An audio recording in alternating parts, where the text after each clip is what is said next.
Good day, this is Judilyn Bisina, reporting from Butuan City, Mindanao.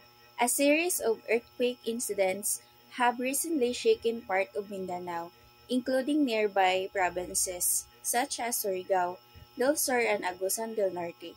Residents here in Butuan City also felt a tremors, causing temporary panic among communities.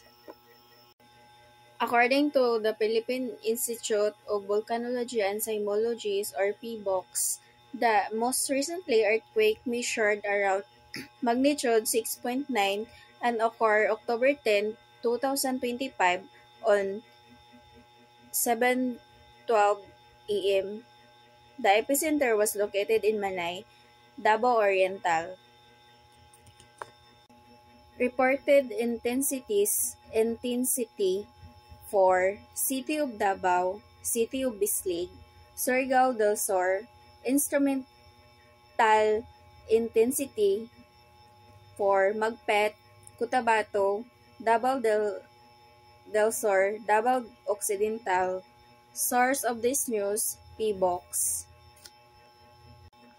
Local authorities have reminded everyone to stay calm and prepared in case of aftershock. PVOX continues to monitor the situation closely.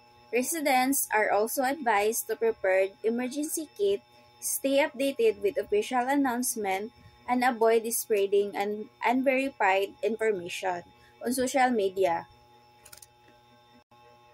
Once again, this is your reporter Judilyn Bisina reporting from Butuan City, Mindanao. Stay safe and stay informed.